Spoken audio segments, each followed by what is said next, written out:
Hello Royals, and welcome back to Bedhead Vlog, this series. It's not a vlog, bedhead is not required, but it is a series. I'm your friendly neighborhood Amanda. Today we're going to have the quickest ever status update. We'll talk a little bit about YouTube. I'm going to ask you to look into a UFO sighting that's near and dear to my heart. And then we'll check in on Sophia Petrillo. But before we get into it, I'd like to thank today's sponsor, Fleece. Are you cold? Do you love feeling cozy?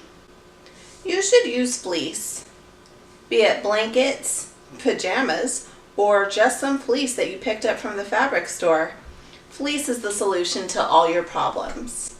And if you're like me and concerned that fleece is wool, rest assured that it's completely polyester, so vegan and not vegan alike can stay cozy and warm all day long. Fleece. That shiz is cozy warm.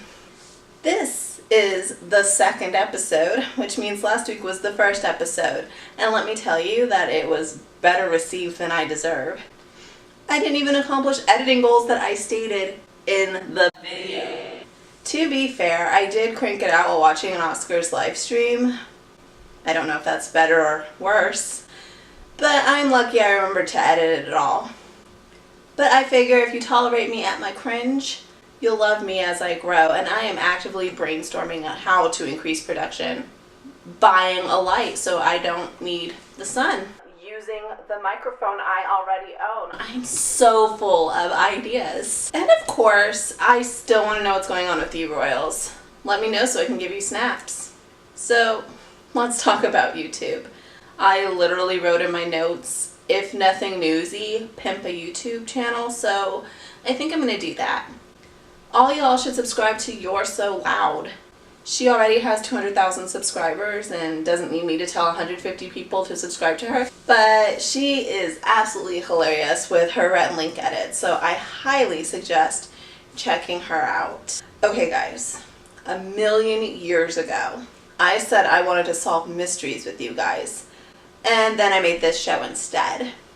That's pretty on brand, but let's go ahead and do the thing I said I was going to do. We're going to investigate the Kecksburg UFO. I need you guys to know that I will believe any credible UFO claim. As a 19-year-old college sophomore, I argued in favor of alien life existing in argumentative speech and got an A. This is very much my thing, and you will see why I'm so excited about Kecksburg. Spoiler alert, aliens. So, just some quick background facts to wet your whistle. The UFO event happened on December 9th, 1965 in Kecksburg, Pennsylvania. Citizens of 6 American states and parts of Canada reported seeing a fireball.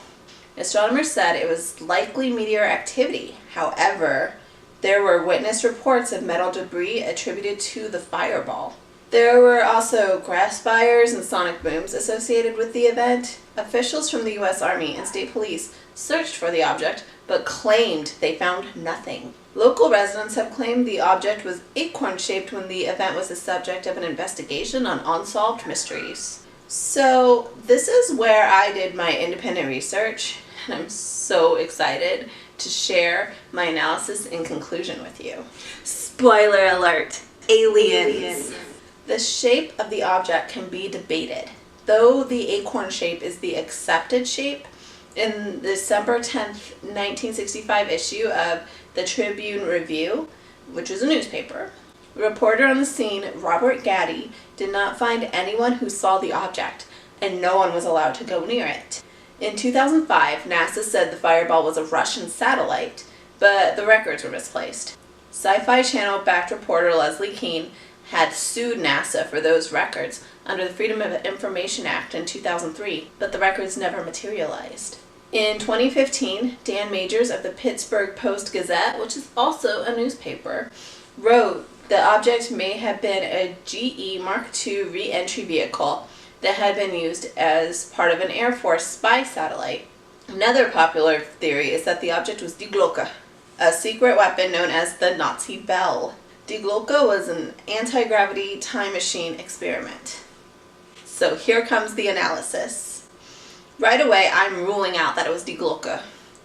Do we have anti-gravity time machines? If it was Die Glocke, After we found it, we would have duplicated it, weaponized it, and then found out about it because of the Freedom of Information Act. Plus, we're also saying that this Nazi weapon took 20 years to materialize, and it materialized in a small town in America. None of that situation adds up. There's a lot of weight to the object being an Earth-made space object, even if based on what we know, we can't actually determine who it belonged to. We have the tendency to make acorn-shaped space objects, and it would explain the metal remnants. I think we can definitely rule out the idea that the Kecksburg UFO was a meteor. I think we can also agree there's definitely some kind of government cover-up, even if we don't know why. Military on the scene in 1965 said they found nothing, and NASA made a claim 40 years later that it was a Russian satellite, but they couldn't provide any evidence. How do we go from nothing to satellite with nothing to back it up? And this is where I was just going to say that it did sound like the object was definitely a GE Mark II re-entry vehicle, but then the reason that I wanted to crowdsource mysteries in the first place happened. I had a conversation with a friend of mine that is super camera shy but very interested in space travel. So he has knowledge that didn't occur to me, and it led to more research. Spoiler alert, aliens. First of all, I had already ruled out the Russian satellite because that smelled like cover-up, but my friend said there was no way the object could have been a satellite. He gave me some math I don't remember, but basically a satellite would have basically just burned up. So that led us into some additional research on the GE Mark II re-entry capsules. The way they were designed, they were meant to be caught mid-air, but sometimes they did manage to land. Originally, they were marked to indicate they belonged to the US and that they were secret, but then there was an incident in 1964 in Venezuela that led to re-entry capsules being labeled in 8 languages, that there was a reward for its return to the US government. At first, I thought this would explain the fact that people reported seeing hieroglyphics on the object, as there are many languages that don't use the Romance-based alphabet that English does. But then I realized that there are many that do. Even if they didn't understand the words, people would have understood the letters, especially since they were marked because of a Venezuelan incident. They speak Spanish there. Americans could recognize letters in recompensa, even if they didn't know what it meant. But I knew that I had to look up the information on the 1964 crash, since that was a confirmed re-entry capsule landing. It did not create all the spectacle that the 1965 crash did. It was hard to find a lot of information at all, but I found no reports of sonic booms, or even a lot of witnesses. The events that occurred kind of embarrassed the American government, but we just simply don't talk about it.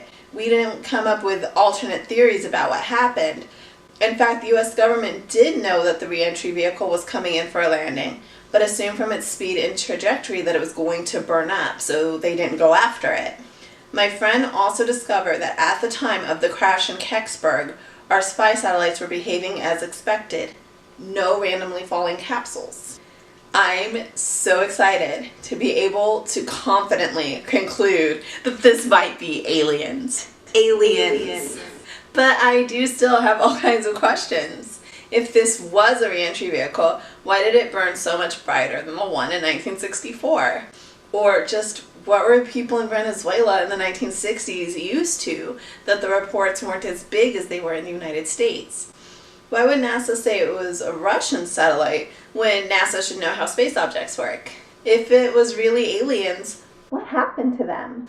I worry that the government murdered them as part of the cover-up, but my friend reminded me that we had a technology boom shortly after 1965, and that we should choose to believe that the aliens gave us the technology in exchange for letting them go home.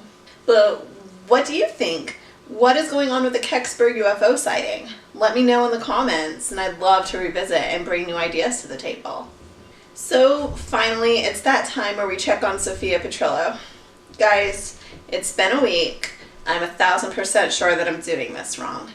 I can see some sprouts. I thought there would be some more growth by now, but we have time. We'll find out. So this is where we're going to end today's episode of Bedhead Vlog the series. I would love to give one more shout out to today's sponsor, Felice, and I will see you all guys next time. Bye!